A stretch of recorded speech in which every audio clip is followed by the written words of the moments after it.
Alegria grande a nossa de, nessa segunda-feira, celebrarmos Santo Ambrósio, grande bispo que ajudou na conversão de Santo Agostinho. Grandes homens, grandes doutores da igreja, grandes santos que estão na origem da conversão de outros grandes santos. E hoje, com muita alegria, queremos acolher a todos nessa segunda-feira para esse percurso bonito com a Palavra de Deus. A santidade vem, de fato, de quem medita a Palavra, de quem vive a Palavra, e por isso pode anunciar a Palavra com muita autenticidade. E queremos mergulhar nesse percurso bonito do Advento. É como um grande retiro que a Igreja nos propõe até a grande festa de Natal. Então quero acolher todas as casas de vida, de aliança, saudar o nosso arcebispo Dom Alberto, toda a beleza do seu ministério de bispo episcopal, tantos anos acompanhando esse homem incansável pelas vocações, esse grande bispo que está por detrás de tantas vocações. Então queremos nos alegrar com toda a igreja e, de verdade, nos mergulharmos, nos debruçarmos sobre as Sagradas Escrituras. Você pode abrir a Bíblia em Isaías 35, de 1 a 10. Isaías 35, de 1 a 10. Alegrem-se o deserto e a terra seca, rejubile-se a estepe e floresça como o narciso. Cubra-se de flores, sim, rejubile com grande júbilo e exulte. A glória do Líbano lhe será dada, bem como a beleza do Carmelo e do Saron. Eles verão a glória do Senhor, o esplendor do nosso Deus. Fortalecei as mãos abatidas, revigorai os joelhos cambaleantes. Dizei aos corações conturbados, sede fortes, não temais. Eis que o vosso Deus vem para vingar-vos, trazendo a recompensa divina. Ele vem para salvar-nos. Então se abrirão os olhos dos cegos e os ouvidos dos surdos se desobstruirão. Então o coxo soltará como o cervo e a língua do mudo cantará canções alegres, porque a água jorrará do deserto e rios da estepe. A terra seca se transformará em brejo e a terra árida em mananciais de água. Onde repousavam os chacais, ungirá um campo de junco e de papiros. Ali haverá uma estrada, um caminho que será chamado caminho sagrado. O impuro não passará por ele. Ele mesmo andará por esse caminho, de modo que até os estultos não se desgarrarão. Ali não haverá leão, o mais feroz dos animais selvagens não o trilhará. Nele não será encontrado. Antes por ele trilharão os redimidos. Assim voltarão os que foram libertos pelo Senhor, chegarão a Sião gritando de alegria, trazendo consigo uma alegria eterna. O gozo e a alegria os acompanharão, a dor e o gemido cessarão. Que forte essa profecia do profeta Isaías, que vem verdadeiramente nos dizer que o Senhor vem para nos salvar. O tempo do Natal e todo esse tempo de preparação é verdadeiramente o Senhor que vem visitar os coxos, os cegos, os mudos, para nos restituir a liberdade de caminhar, de ver, de escutar. E é muito bonito ver que o Senhor, Ele pode falar ao nosso coração, e Ele quer falar ao nosso coração, e Ele pode verdadeiramente nos salvar. Assim voltarão os que foram libertos pelo Senhor. Chegarão a Sião gritando de grande alegria, trazendo consigo uma alegria eterna. Gozo e alegria os acompanharão, dores e gemidos cessarão. Forte essa palavra do profeta Isaías, que nos profetiza tudo aquilo que o Senhor quer fazer em cada um de nós.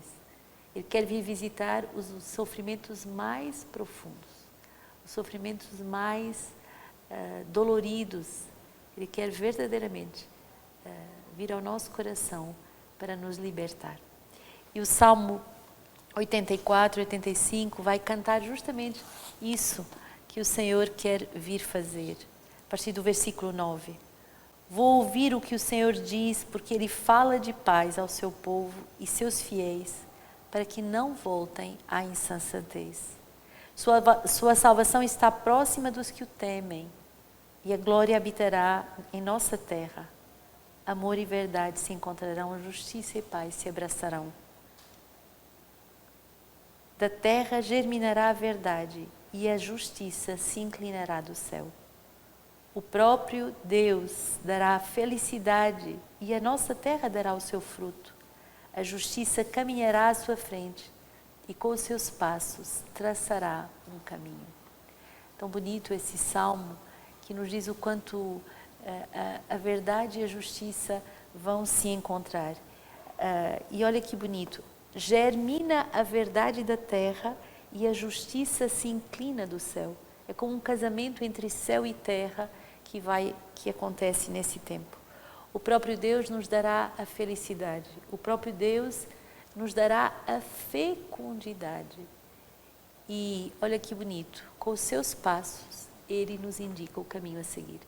Quer dizer que se eu caminhar seguindo o Senhor, se eu me deixar conduzir face a face pelo Senhor que caminha à minha frente, eu vou trilhar nesse caminho belo. E continuamos agora com o Evangelho, Lucas 5, um Evangelho tão bonito que vai justamente falar ao nosso coração e que vai perguntar que tipo de pensamentos é que se passam dentro de nós. Lucas 5, do 17 ao 26. Lucas 5, 17 ao 26. Certo dia, enquanto ensinava, achavam-se ali sentados fariseus e doutores da lei, vindos de todos os povoados da Galileia, da Judeia e de Jerusalém, e ele tinha um poder do Senhor para operar curas. Vieram então alguns homens carregando um paralítico numa maca e tentavam levá-lo para dentro e colocá-lo diante dele. Mas como não encontravam um jeito de introduzi-lo por causa da multidão, subiram ao terraço e através das telhas desceram-no como a maca no meio dos assistentes, diante de Jesus. Vendo-lhes a fé, ele disse: Homem, teus pecados estão perdoados. Os escribas, os fariseus começaram a raciocinar: quem é este que diz blasfêmias? Não é só Deus que pode perdoar os pecados? E Jesus, porém, percebeu seus raciocínios e respondeu-lhes: por que raciocinais assim em vossos corações? O que é mais fácil dizer? Teus pecados estão perdoados, ou levanta-te e anda. Pois bem, para que saibais que o Filho do Homem tem o poder de perdoar os pecados na terra, eu te ordeno, disse ao paralítico: levanta-te, toma a tua maca e vai para a tua casa. E no mesmo instante, levantando-se diante deles, tomou a maca onde estivera deitado e foi para casa, glorificando a Deus. O espanto apoderou-se de todos e glorificavam a Deus. Ficaram cheios de medo e diziam: hoje ouvimos coisas estranhas. Impressionante a fé desses 4 amigos do paralítico, que se fizeram próximos do paralítico e que foram tão criativos para destelhar o telhado onde Jesus se estava e na impossibilidade de alcançá-lo por causa de tanta multidão, eles encontraram um meio.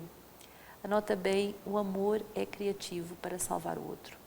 O amor como que cria novos meios, novos jeitos, novos métodos para salvar. E aqui é bonito ver a fé desses 4 portadores que levaram esse homem paralítico diante do Senhor.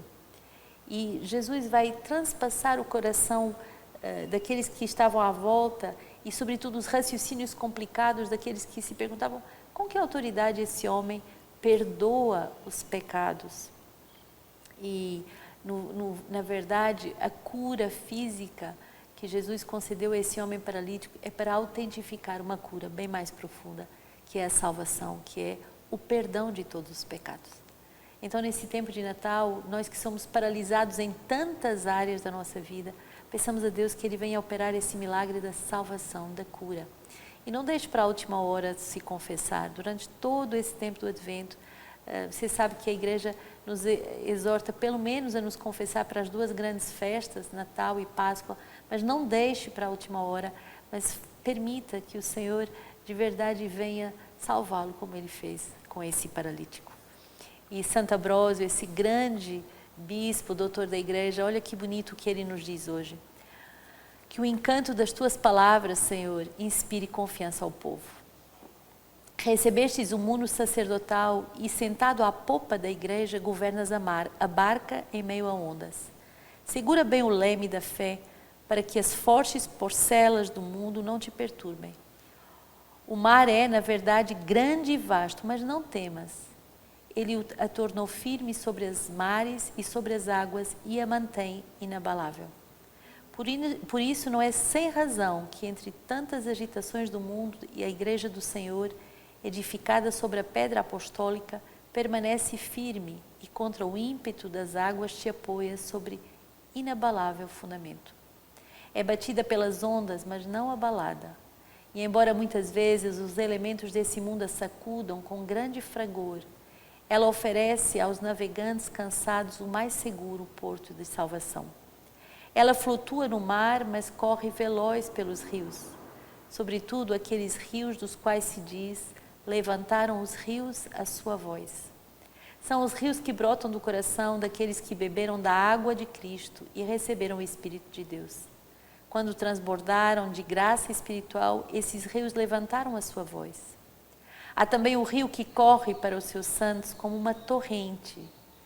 Existe ainda o ímpeto do rio que alegra a alma tranquila e pacífica. Quem receber da plenitude desse rio, como São João Evangelista, Pedro, Paulo, levanta a sua voz.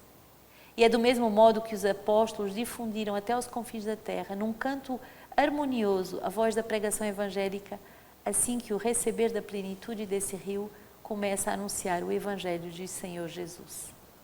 Recebe, portanto, da plenitude de Cristo para que a tua voz também se manifeste. Apanha a água de Cristo, essa água que louva o Senhor. Apanha de muitos lugares a água que as nuvens dos profetas deixam cair. Quem apanha a água dos montes ou a retira e bebe das fontes também começa a orvalhar como as nuvens. Enche, pois, o teu íntimo, o teu espírito com esta água, para que a terra da tua alma seja regada e tenhas a fonte em tua própria casa. Quem muito lê e compreende fica repleto, e quem está repleto pode regar os demais. Por isso, diz a Escritura, se as nuvens estiverem carregadas, farão cair a chuva sobre a terra. As tuas pregações sejam fluentes, puras e claras, de modo que o teu ensinamento moral penetre suavemente nos que te escutam e o encanto de tuas palavras inspire confiança ao povo. Deste modo, ele te seguirá de boa vontade para onde conduzires. Os teus discursos sejam repletos de inteligência. Por isso, diz Salomão, os lábios do sábio são as armas da sabedoria. E noutra passagem, o pensamento dirige teus lábios, isto é, os teus sermões brilhem pela tua clareza, os teus discursos e as explicações dispensem as opiniões alheias. Que a tua palavra seja capaz de se defender por si própria. Em si, não saia da tua boca nenhuma palavra inútil e sem sentido. Que bonito Santo Ambrósio que nos dá essa imagem de como a pregação é como esse rio que escorre, que vai nos invadindo e que vai nos ensinando que da nossa boca não deve sair nenhuma palavra superficial, nenhuma palavra inútil, nem sem sentido. Quem foi esse grande Santo Ambrósio? Santo Ambrósio teve de uma família nobre, distinta, romana, nasceu provavelmente em 339, então no início do cristianismo, e o pai, existia esse cargo de prefeito das Gálias. A mãe ficou viúva desde cedo e deixou 3 filhos, e são esses 3 filhos, Marcelina, Sátiro e o próprio Ambrósio, que puderam de verdade estudar e ser uma família santa. E é bonito que Marcelina se consagrou desde cedo como virgem a Deus. E é tão bonito porque Ambrósio desde pequeno sentia esse chamado a ser sacerdote, e um dia mesmo a sua irmã disse, não sabes que um dia eu serei bispo? E que de fato foi. E não foi um bispo pequeno, foi um grande bispo. Um bispo que jejuava sempre, um bispo que rezava sempre, um bispo que não se cansava de exortar, de pregar e de ser um orador tão importante que a sua palavra converteu um outro grande homem de Deus, que foi Santo Agostinho. Então, alegremos-nos hoje pelos nossos bispos, e em particular hoje aqui nas terras de Santa Maria de Belém. Quero me alegrar profundamente com o testemunho santo do nosso arcebispo, com toda a sua grandeza de alma, com toda a nobreza do seu coração, com toda a virgindade da sua alma, que eu sou testemunha há mais de 20 anos. E de tantos frutos, tantas vocações que dependem dele, que tantas vocações que, graças ao seu testemunho e à sua palavra, se converteram, encontraram o seu caminho na igreja, nas mais diversas vocações, e que hoje também fazem um caminho de santidade. Então, hoje com Santo Ambrósio queremos rezar por todos os bispos de modo particular. E hoje, no nosso retiro Fratelli Tutti, como já falamos várias vezes, temos os artigos 80 a 90 que vêm falar ao nosso coração. Quem é esse próximo? É o próximo sem fronteiras. O Papa nos alerta muito que é o próximo sem fronteiras. A palavra próximo costumava dizer a pessoa vizinha, a pessoa próxima, mas na verdade somos nós que temos que nos tornar próximos. Não é só a pessoa que é próxima geograficamente, mas é a pessoa que se faz próxima de verdade de que eu me faço próximo de cada um de nós. E o samaritano se fez próximo do judeu ferido. Ou seja, ele foi capaz de ultrapassar todas as barreiras culturais, históricas, tudo isso ele foi capaz de ultrapassar. E face ao sofrimento, ele não fugiu, ele se fez próximo. O detalhe é de muita importância entender o que isso significava, porque para os samaritanos, eles eram considerados como tendo ritos pagãos, então impuros, e eles os tornava impuros, detestáveis e mesmo perigosos. É tipo uma pessoa que está com uma grande infestação, então a gente não quer ele por perto. E, ao contrário, ele teve esse gesto de se aproximar, de cuidar do outro. É como se disséssemos, tens um demônio, é samaritano. Então, não só esse samaritano ficou fechado no estigma que repousava sobre a sua existência, como também ele aceitou cuidar do outro. E é bonito porque no número 83 o Papa vai dizer, ele é ícone dessa nossa capacidade de amar com uma dimensão universal, capaz de ultrapassar todos os preconceitos, todas as barreiras históricas ou culturais, todos os nossos interesses mesquinhos. Tão bonito vermos essa graça de podermos verdadeiramente nos deixar interpelar pelo o outro, independente da sua cultura, raça, da sua identidade, se sentimos que ele está em situação de pecado ou não. E no número 84 o Papa tem uma expressão muito bonita: tinha um coração aberto que assumia os dramas dos outros. Somos capazes de assumir os dramas dos outros? Somos capazes de ter esse coração aberto verdadeiramente? Somos capazes de chorar com aqueles que choram e de nos alegrarmos com aqueles que se alegram? E o Papa nos alerta também que somos chamados a viver uma vida comunitária, uma vida comum, e que a Trindade, e atrás de mim não é a Trindade, mas é o peregrino, Jesus, que peregrina com esses 2 discípulos de Emaús, mas que faz também como que uma pequena trindade, esse modelo da vida trinitária, desse modelo da vida comunitária, é de verdade o modelo perfeito da vida em comum. Não somos chamados a ficar fechados em nós mesmos, mas nos abrirmos profundamente. E damos início no número 87 ao 3º capítulo. O primeiro capítulo o Papa falava das sombras de um mundo fechado, como um mundo que está fechado em si mesmo, ele tem sombras. O segundo capítulo ele falava de um caminho tão estranho que o mundo percorre tantas vezes, mas agora como pensar e gerar um mundo aberto. Então, que esse retiro de Advento nos abra o coração para nos abrirmos a todas as fronteiras. E o Papa alerta, não aquele que não entra num sincero dom de si. Então somos chamados a verdadeiramente doar a nossa vida.